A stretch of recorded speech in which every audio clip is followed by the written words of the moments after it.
ঢাকায় জাতিসংঘের মানবাধিকার কমিশনের কার্যালয় স্থাপনের চুক্তির প্রতিবাদ জানিয়ে সংবাদ সম্মেলন করেছে হেফাজতে ইসলাম বাংলাদেশ ঝালকাঠি জেলা শাখা।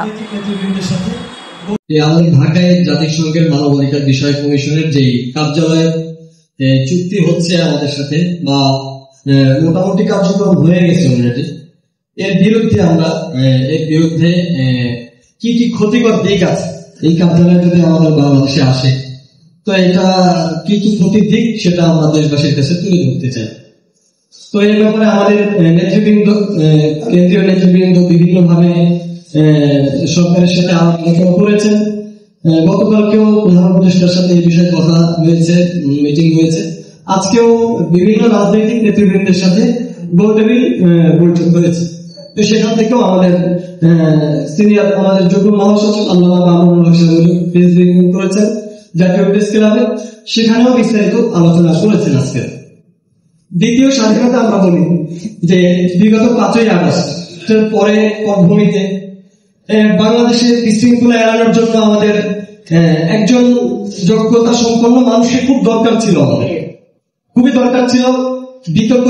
বিতর্কমুক্ত একজন মানুষের, একজন ব্যক্তির খুব দরকার ছিল, প্রয়োজন ছিল।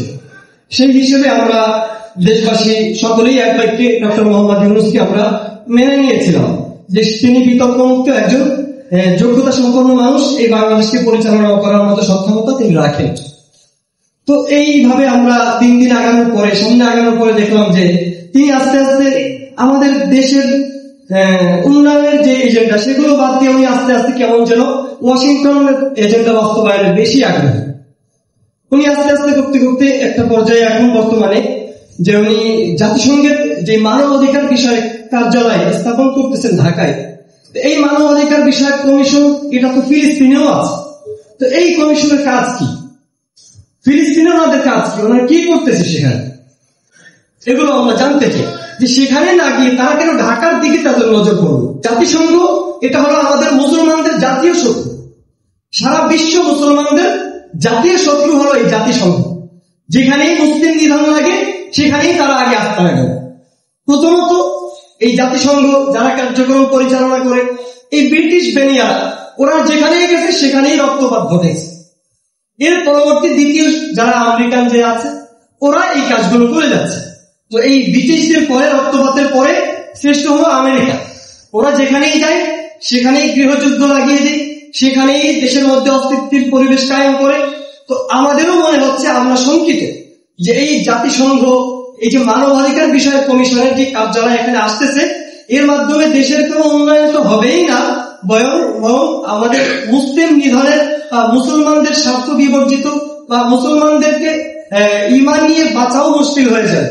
এরা কি করবে, এরা সমকামিতাকে প্রশ্রয় দেয়। তো কেন্দ্র ঘোষিত কর্মসূচি এটা সারা দেশব্যাপী, মানে তারিখের ই ছিল না, নির্দিষ্ট তারিখ ছিল, এলাকায় সুবিধা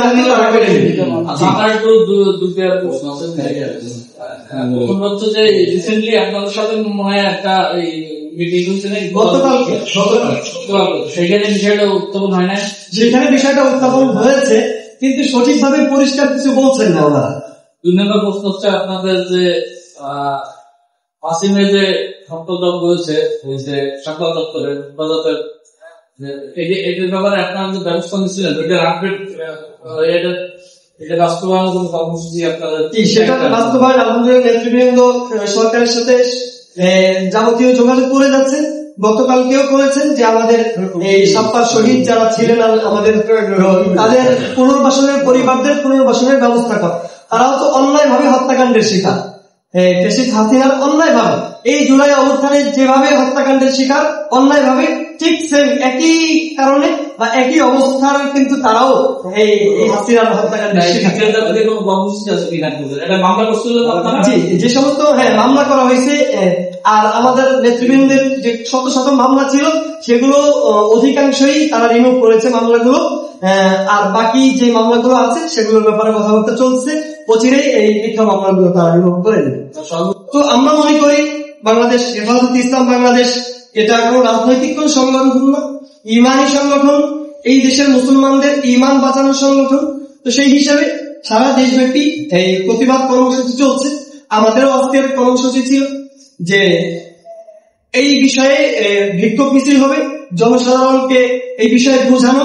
তো আমরা আজকে বৈরী আবহাওয়া, প্রাকৃতিক দুর্যোগের কারণে আমরা সেটা সম্ভব হয়নি। আমাদের বিভিন্ন জায়গা থেকে আমাদের নেতৃবৃন্দ ওনারা রওনা করেছিলেন, কিন্তু বৃষ্টির কারণে বিভিন্ন জায়গায় আটকে ছিলেন। আমরা ওনাদেরকে ফেরত যাওয়ার জন্য বলেছি।